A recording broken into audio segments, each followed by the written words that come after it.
እንዴት ናችሁ? ዛሬ የምገኘው ቦሌ ነው። እንግዲህ ቦሌ ሚሊኒየም ቦሌ ስካይላይት እዛ ጋር ነው የሚገኘው። ይሄ ደግሞ ሚሊኒየም አዳራሽ ነው። እዚህ ጋር ስናፕ ፕላዛ አለ። እንግዲህ እንደምታውቁት ቦሌ ምን ያክል እንዳማረባትና ብዙዎች ለኢንቨስትመንት እንደሚፈልጓት ያው ይታወቃል ማለት ነው። ወደ ሳይቱ ነው ይዣችሁ የሚሄደው። እንግዲህ ሳይቱ በአካባቢው ልቅ የሀገራችን ሆቴሎች ያሉበት ነው።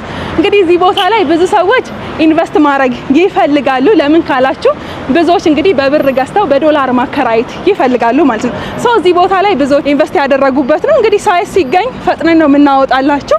ሶ አሁን መወስዳችሁ ሳይት በፍሎር 3 ቤት ያለው እንዲሁም ደግሞ ብዙ አሚኒቲዎች የተሟሉለት ሳይት ነው። ሬንት እንኳን ብታረጉ በጣም ትርፋማ ነው የምትሆኑት ማለት ነው።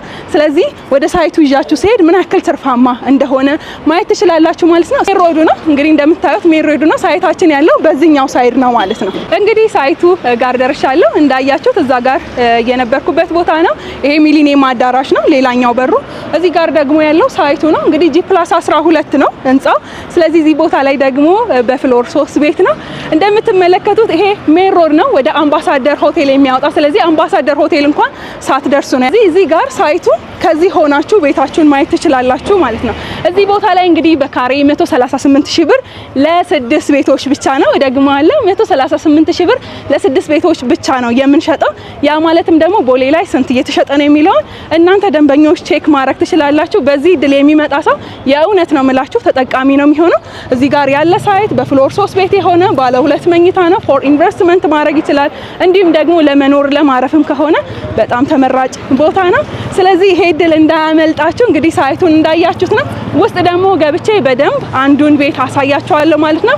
ፎር ዲቴል ኤኒ ኢንፎርሜሽን ከፈለጋችሁ ደግሞ ኤኒ ታይም ዋትስአፕ ላይ እንዲሁም ደግሞ ዳይሬክት ኮል ማድረግ ትችላላችሁ። ወደ ውስጥ እንግባ። ያለ ባልከኒ ነው እንደምትመለከቱት ከሊቪንግ ሩም ፊት ለፊት ነው እንግዲህ ባልከኒ ያለው ማለት ነው።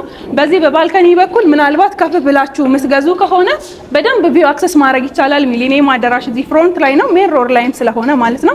እንግዲህ ይሄ ቤት 156 ካሬ ላይ ያረፈ ሰፊ ሊቪንጉ ይሄንን ይመስላል ማለት ነው። ኪችናችሁ እዚህ ጋር የለም፣ ክሎዝ ኪችን ነው። ኢንኬዝ ግን ምናልባት ኦፕን ኪችን ማድረግ ከፈለጋችሁ ይሄንን ስፔስ ኦፕን ማድረግ ትችላላችሁ። ምክንያቱም እኛ በሰሚ ፊኒሽድ ስለምናስረክባችሁ ሰው ይሄ ቤት 156 ካሬ ላይ ያረፈ አፓርትመንት ነው። ወደዚህኛው ወስዳችሁ እዚህ ጋር የሰራተኛዋ ክፍልንና እንዲሁም ደግሞ ላውንደሪ ስፔስ አላችሁ ማለት ነው እዚህ ቤት ላይ። ስለዚህ ቤታችሁን ቀጥታ ከበር እንደገባችሁ ወደ ሳሎናችሁ ወይንም ደግሞ ወደ መኝታ ቤታችሁ አትሄዱ ማለት ነው። ሳምሃው ኮሊደር አላችሁ። ስለዚህ እንደዚህ አይነት ሰፋ ያለ ኮሊደር አለው ማለት ነው። በኮሊደሩ ወደ ሳሎን እንዲሁም ደግሞ ወደ መኝታ ቤታችሁ መሄድ ትችላላችሁ ማለት ነው። እዚህ ጋር እንግዲህ ክሎዝ ኪችን ነው እኛ የሰራ ነው። እናንተ ኢንኬዝ ኦፕን ኪችን ማድረግ ብትፈልጉ በዚህኛው በኩል ኦፕን ማድረግ ትችላላችሁ። ስለዚህ እንደምታዩት ዌል ቬንቲሌተር ነው። እንዲሁም ደግሞ ናቹራል ላይትም በደንብ ይገባል ማለት ነው። ከዛን ደግሞ ወደ ቤድሩሙ ነው የምንሄደው። ቤድሩሞቹ በዚህ በኩል ከቤድሩሞች እዚህ ጋር ዋን ቤድሩም አለ። ያ ማለትም ማስተር ቤድሩም አለ። ማስተር ቤድሩሙ የራሱ የሆነ ማስተር ባዝሩም አለው። ሶ እዚህ ኦልሞስት እዚህ አካባቢ ሬንታል ቫልዩ በጣም ከፍተኛ ነው። ከ1500 እስከ 2500 ዶላር ነው እየተከራዩ ያሉት። ስለዚህ ይሄንን ቤት ለራሳችሁም ሊሆን ይችላል ኦር ለኢንቨስትመንት ብታደርጉ ትርፋማ ነው የምትሆኑት። እኛ እንዳልኳችሁ ቅድምም በፕሮሞሽን ፕራይስ ነው እየሸጥን ያለ ነው በካሬ 138,000 ብር። እንግዲህ ቦሌ ጋር ያ ማለትም ደግሞ ከስካይላይት ወይም ደግሞ ከሚሊኒየም ቅርብ ያለ ሳይት ነው። ሶ ይሄንን ቤት መግዛት ከፈለጋችሁ ቶሎ ዴም ልታደርጉልኝ ይገባል። ይሄኛው ሰከንድ ቤድሩም ነው። ሰከንድ ቤድሩሙም እንደምታዩት ናቹራሊ በደንብ ነው ላይት ፔኔትሬት የሚያደርገው ዌል ቬንቲሌተር ነው። ስለዚህ ሩሞች እንደዚህ ብርሃን የሚገባቸው ሲሆኑ እጅግ በጣም ጥሩ ናቸው ማለት ነው፣ ለሬንታልም ቢሆን ለመኖሪያ። እዚህ ጋር ደግሞ ምን አለ ማለት ነው ኮመን ባዝሩም አለ። ስለዚህ ኮመን ባዝሩሙ ቬንቲሌሽኑ በጣም ጥሩ ነው።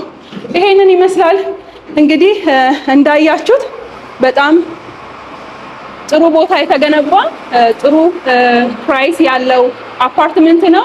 እንደምትመለከቱት ደግሞ 80% ኮንስትራክሽናል ሌቭል ላይ ደርሷል። ስለዚህ እዚህ አፓርትመንት ላይ ኢንቨስት የሚያደርገው ሰው ቱ ዘ ሆነስት በጣም ይጠቀምበታል። ስፔሻሊ በፕሮሞሽን ፕራይሱ 100 የሚገዛ ሰው በካሬ 138,000 ብር ቦሌ ላይ ስፔሻሊ ደግሞ እዚህ ከሚሊኒየም አጠገብ መግዛት ማለት ምን ያክል እንደምታተርፉ እናንተ ኢንፎርሜሽኖችን ሰርች ማድረግ ትችላላችሁ። አመሰግናለሁ። እንግዲህ ይሄ ድል እንዳያመልጣችሁ፣ በዚህ ድል ተጠቅማችሁ ቦሌ ላይ የቤት ባለቤት መሆን ትችላላችሁ።